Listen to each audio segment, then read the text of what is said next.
Welcome back to the Explainer. Today, we are jumping straight into a massive architectural leap in how we actually build AI systems. We're talking about the journey from single-agent setups to multi-agent systems. Now, if you're at all familiar with software engineering, you can really think of this as the evolution from a clunky, fragile monolith to a highly agile set of microservices. It's a completely fundamental shift in how we approach problem-solving with language models. So I want to kick things off by asking a question that pretty much every developer asks at the beginning of their AI journey. Why not just give one single agent every tool, every piece of context, and every responsibility it might ever possibly need? I mean, it's an incredibly seductive trap, right? We all want to build this all-knowing God agent and just throw every prompt, every workflow, every weird edge case at it and fully expect it to juggle the whole shebang seamlessly. Okay, let's dive into this. We actually have a name for this approach. It's called the Agentic monolith. It's exactly what it sounds like. A system where one single, severely overloaded AI agent is tasked with managing absolutely everything. All your workflows, the execution, the memory, the tools, all crammed into one centralized place. And look, it is so tempting to build this way because it feels incredibly simple to set up on day one. But just like a monolithic software application, as the complexity of your tasks inevitably grows, this architecture becomes incredibly fragile and honestly almost impossible to scale reliably. Which brings us to Section 1, the breaking point anatomy of a monolith. So how exactly does this break down? Well, the first major strain is contradictory instructions and silent drift. When you have one agent hoarding every stray instruction in a single massive memory bank, it is eventually going to act on an outdated preference. It's literally like finding a sticky note on your desk from 6 months ago and just blindly following it today without questioning it. We call this silent drift. When one agent is trying to be everything to everyone, its memory actually becomes a liability rather than an asset. Strain number 2 is honestly a fascinating one: declining tool selection accuracy. Basically, if you give a single agent an ever-expanding toolkit, let's say you give it web search, a calculator, a code interpreter, and full database access, the probability of it making a mistake inherently skyrockets. Because the agent is trying to choose from dozens of overlapping options, it might completely hallucinate a tool name or grab the wrong tool entirely, simply because the sheer volume of choices overwhelms its reasoning capacity. And that leads to the third strain: context window pollution. This happens when we mistakenly treat a temporary chat context as a durable workflow state. Every little status update, every intermediate scratchpad thought, every giant chunk of retrieved data lands in the exact same space. The context window fills up incredibly fast. This leads to what we call attentional dilution, where the agent essentially just gets distracted and loses focus on your core task. And summarization drift, where it silently starts discarding crucial details just to save mental space. Moving on to Section 2, the paradigm shift, narrowing the scope.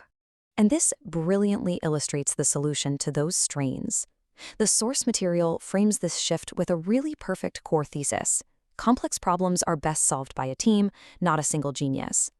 We are fundamentally moving away from relying on one general model to do everything. Instead, we're composing specialized, smaller components that collaborate and communicate to reach a much higher quality and way more reliable outcome. When you look at these two approaches side by side, the differences are absolutely stark. On the left, our single overloaded agent has this massively broad scope, totally unconstrained toolsets, and acts at a jack of all trades. But look at the multi-agent team on the right. The scope is incredibly narrow and focused. The toolsets are highly restricted per role, and each agent acts as a specialized expert, like a dedicated critic or a dedicated researcher. Enforcing this strict role-based access vastly improves your system's reliability purely because each agent can only do exactly what it's authorized to do. Now for Section 3, the plot twist, the coordination trade-off.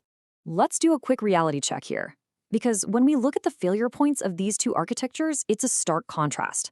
The single agent's main failure point is capacity. It simply runs out of cognitive space or context window length. But the multi-agent system? Its new failure point is coordination. It introduces this brand new latency and overhead because these distinct agents now actually have to pass messages, understand each other, and keep their states synchronized. You're trading one set of problems for another. Let's actually unpack these hidden costs of coordination. First up, something has to actually decide who works when. You need an orchestrator to manage the flow. Second, you have message parsing latency. Every single time your agents talk to each other, the language model has to read, reason, and reply. Third, there is shared state synchronization overhead to ensure everyone is operating on the same page. And finally, the really tricky one, Agents can sometimes get stuck in infinite conversational loops, just endlessly arguing back and forth with each other like a terrible corporate meeting. I cannot stress this enough. If this coordination layer is poorly designed, you introduce way more failure points than your original single agent ever had. Section 4. In practice, research and report generation. Let's ground this into a real-world workflow. Imagine a moderately complex task with 3 clear steps. Step 1, research a topic. Step 2, audit and evaluate those sources for factual accuracy. Step 3, produce a final polished write-up. I want you to just imagine feeding this entire multi-stage workflow into an AI system. Think about how these 2 different architectures handle this. The monolith tries to juggle all 3 of those steps sequentially in one massive chat thread, inevitably dropping context, getting confused midway through, or just acting on the wrong instruction. The distributed team, however, uses 3 highly specialized agents: a researcher, a critic, and a writer, passing only structured, strictly necessary data to one another without ever polluting each other's workspaces. What is really powerful to see here is the multi-agent advantage in action. Our researcher agent only has access to search tools. It literally cannot write the final report. Our critic agent only analyzes facts. It has absolutely 0 writing tools and 0 search tools. And our writer agent synthesizes the final report without any web distractions whatsoever. Restricting tool access for each specific role dramatically reduces errors and enforces a totally secure, highly predictable flow. Which brings us to our final part, Section 5, making the switch the final decision rule. So the crucial point is this. The core metric you absolutely must force yourself to think about is, does your task actually have genuinely separable subjobs? You should only agree to pay that coordination tax and deal with the message parsing latency if the task can actually be cleanly broken down into independent role-specific pieces. If everything is just deeply tangled together, keep it together. So here is your practical, pragmatic decision rule to take away from this explainer. Stay with a single agent if the task is linear and simple, and if the conversation history is really the only state you need to track. But absolutely move to a multi-agent system if the steps require distinct, conflicting personas, like our writer and critic example, or if different steps require entirely different isolated tool sets. Remember, more agents is not inherently better. It's entirely about matching the right architecture to the job. Splitting work across agents raises an obvious question. Who's in charge? Next, the orchestrator-worker pattern.